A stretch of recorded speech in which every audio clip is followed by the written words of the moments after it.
Welcome to NWA Powerrr Season 6, I believe episode 7 or 8. I can't be sure which one. I think it's episode 7. I could be wrong about that, but I'll find out when I do the editing and then put the title together. Now, before I get started, I want to make this very clear. This is a NPowerrr styled episode. And taking away from what was in it, I would like to see more of this. No matter if it's good or bad, having the women have one episode of their own, actually I think would be good for NWA. Now, how would I schedule it? Right now, every 3 or 4 episodes of regular Powerrr, they do a Powerrr surge. Now, I would like it that they do maybe 4 episodes of Powerrr. 1 episode after that, Powerrr surge, and then the episode after that will be in Powerrr. That's what I think would be very good to do. Now, that's just me. And I'm hoping that's the schedule they go by. You do 4 Powerrr episodes, 1 Powerrr surge, and then you do in Powerrr, which would be fine. That would be, how many weeks? That would be 5 weeks. 1 month, and no, 1 month and 2 weeks. Every 1 month and 2 weeks is all about the women.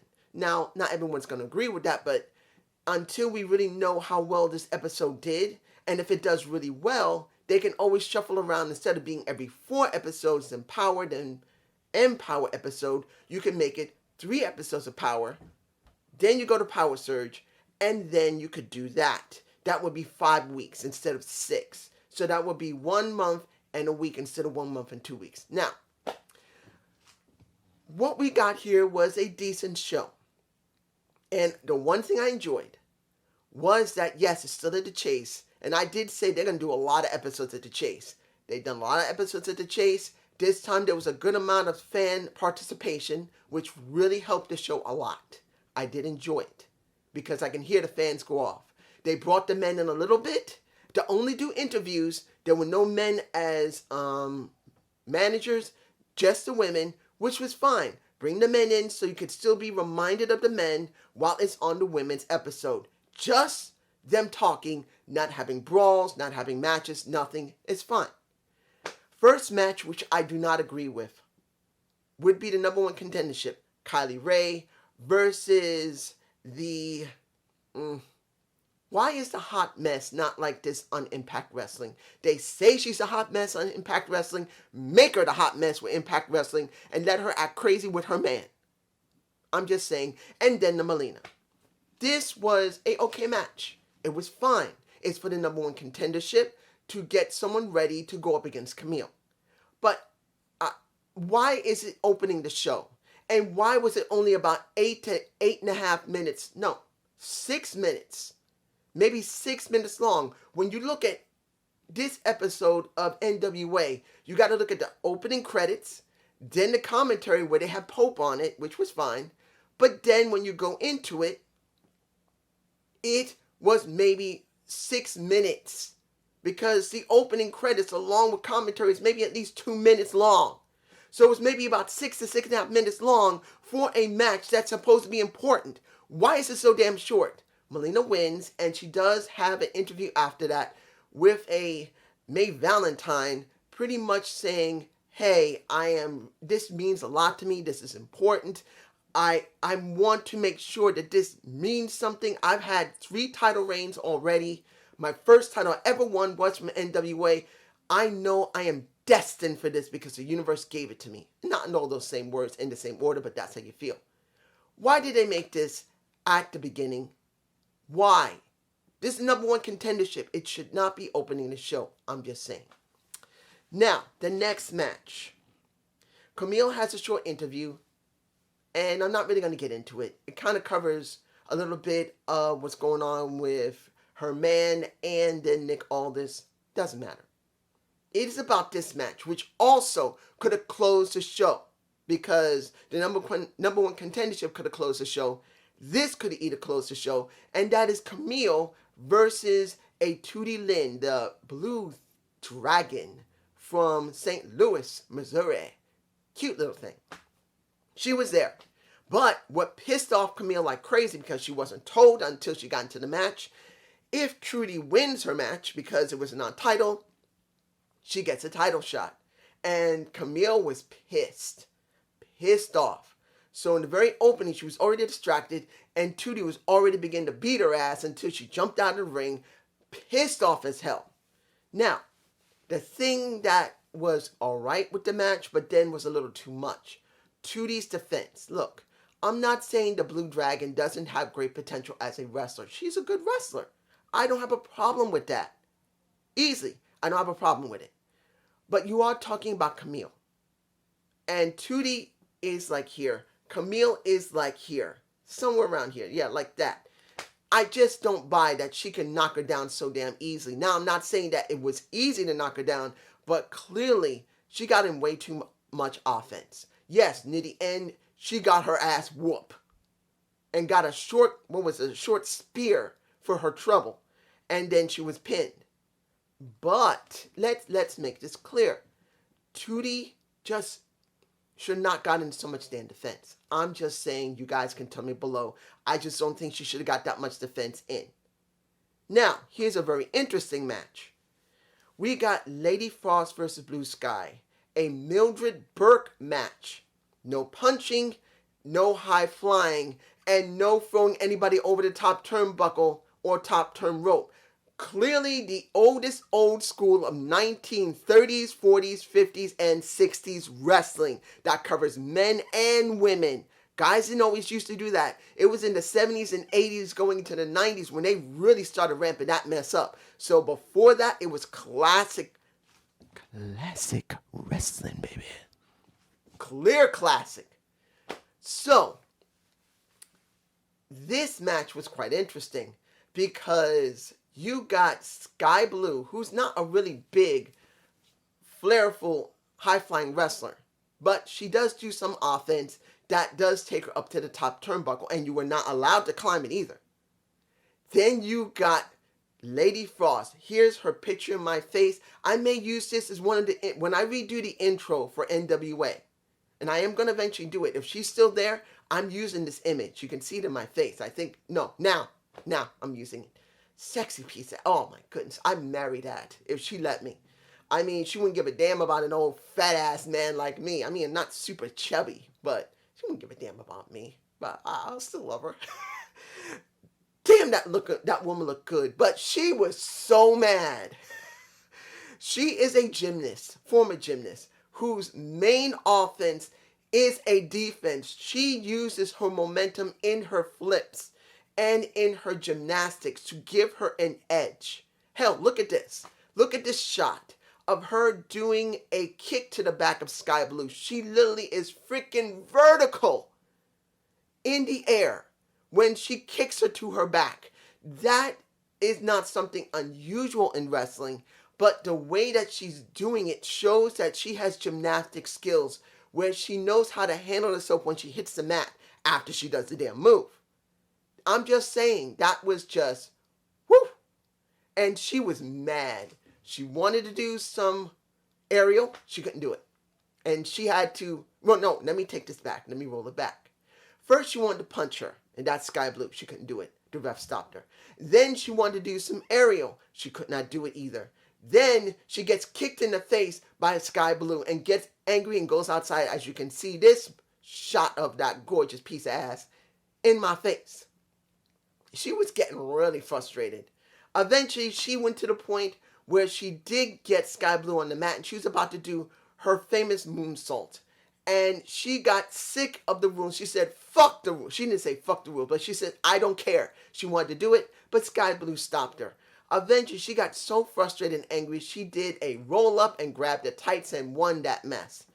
Done. She cheated. But no one says you can't cheat in a in a Mildred Burke match. And why? I gotta say this, taking away from Sky Blue and the luscious Killer Frost, because her looks can kill. Why isn't Mildred Burke respected? Now, WWE, I know you guys don't give a fuck about it, but you got WWE who has respected other people who never was generally in their promotion get respected. As far as I remember, and I could be wrong, because there have been dozens upon dozens of people who have been honored for a WWE Hall of Fame. But as far as I know, Mildred Burke is not one of them. The woman's been around since the same time as Mae fucking Young. And I'm sure those two must have locked up at one time or another. Why isn't she honored? Unless I'm wrong and she is recognized in the WWE Hall of Fame. I'm sure she's recognized in somebody's Hall of Fame. I just wish it was WWE if it isn't already done. Let's move on. Kratos showed up. He talked generally about what happened with Aaron Stevens and telling everyone, look, Aaron's got some problems. And he's not going to stand by my side until he deals with those damn problems. I'm the type that when I'm in that ring, that's my home. That's my life. And I will do whatever it takes to win in that match, in that ring, in that house of mine, I'm just saying. But still, he's got to understand that. And then the end comes out. And then we see Odinson and Powerrr, who is gay, openly states he's gay. He gets upset. He said, this is not my time, but he gets angry. Pretty much, Kratos coming out to get some time for himself because he does put over the hex. But he says, this is you're here just to get some recognition, to get some clout, to get some attention. Well, I want it too. I'm jealous, and I'm a gay man, and I want something. And you know what? I want to make this clear to everybody that I don't care if you're a man, I don't care if you're a woman. I'm going to beat the crap out of you and get what I want. And then he walks away with Odinson. I don't know where they're going to go with that because it's obvious. The main thing was to try and get Stevens, when he comes back, to either sink or swim.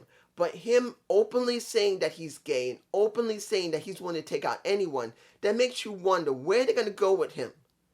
Powerrr is openly gay. No problem. I have no problem. I had a friend or two who were gay. I had a gay teacher who I loved the hell out of. He was the nicest guy I ever met and had the most, taking away from my own childhood, as I've always said, I never had a good one, but he was one of the few people who inspired me to try my best. And I loved the guy for that. And he never did anything naughty. He always cared about me like I was a son.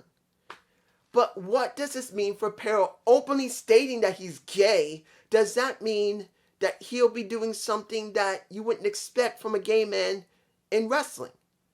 Or is he just saying that to say that? I don't know. You guys tell me below. Next, the tag title match. The Hex versus Genocide and Powerrr Blaze. Now, let me get this out right now. Powerrr Blaze is gorgeous. I believe she's Spaniard. She's from Spain. That's the reason why you got a little bit of Marty Bell, who's a Dominican, compared to a Powerrr Blaze, who is a Spaniard who conquered that territory and whooped some ass. Not saying that's good whooping ass, but they whooped some ass. And you got two hot-blooded women who speak Spanish going like this, ready to cut each other's heads off. I think she's gorgeous. She has something. She can talk well. She has something I can't pin down, but wrestling is not one of them. Guys, when you see this match, Genocide was fine. Marty Bell was all right. And of course, Allison Kay was fine. All three of those women are professional enough that they can get the work done. And I think Genocide, here is Marty, here's Allison, here is Allison, Marty, and then here's Genocide. Blaze is here. Because there were points in that match, it was sloppy. At one point, she was supposed to jump on top of Genocide's back to do a flying forearm into the corner where the Marty Bell was waiting. And it was like it's either one or two things. Either Genocide's back is messed up and she didn't want to hurt her, which I don't think she was. Or she just didn't understand how to be able to do it. Because yes, Genocide was a little too close to the ring corner, but it wasn't enough that she couldn't just still get the job done. She jumped up and did the little tiny hop and barely even touched Marty Bell. And then next to her, socks falling down, like I've always said, guys, your ring attire can still malfunction even if you're a professional. It happens. But damn, her apparel slides right down to her feet and ready to come off her feet. Wardrobe malfunction. Thank goodness it wasn't here. It was just near her calves and her ankles and everything else. In the end, the Hex win, which I wasn't surprised. And you did have Paige at ringside along with Terrence Terrell. Terrence get her face smashed into the ring apron skirt by a Paige. Maybe they're going to have a match next Powerrr, if I'm right. It won't be in Powerrr. I think it'll be next week on Powerrr. They're going to have their own match because Paige did mess with her while she was on the ring rope. Holding the ring rope on the apron. Now, the final match of the night, which was the best match of the night, mind you. It was. I will not take anything from it. It was a damn good match. I'm telling you right now, it was. But do I believe it should have closed the show? No, and I'll explain the reason why. Mickie James versus Kiera Hogan. My baby Kiera Hogan with my baby of a Mickie James. It was a standard, straightforward match. No punching, no kicking, no hair grabbing, none of that. Kind of mirroring what was supposed to happen in the Mildred Burke match. This was more of a Mildred Burke match than the Mildred Burke match was. This was flat out straight wrestling. No punching, no kicks. There was a couple of forearms at the very end. But clearly, this was a clean, straightforward match which got over very big with the crowd. And it was friendly. You can see the hug that Kiera Hogan got from Mickie James at the very opening of the match. They love each other. There was no problem with it. And this match showed that this was only supposed to see how well Kiera has grown as a wrestler compared to Mickie. They did a lot of chain wrestling, a lot of holds, not tight like rest holds, but a lot of holds to see how you get out of it, and used a lot of psychology. Now, of course, Mickie James is a much more better technician than Kiera Hogan. And she knows how to play to the crowd and have the strategy to get the crowd to cheer. So this was not about holds where Mickie was tired or Kiera was tired. This was to try and get people time to see how the match was going to progress. That is what they call ring psychology, guys. If you don't know what it is, that's what it is.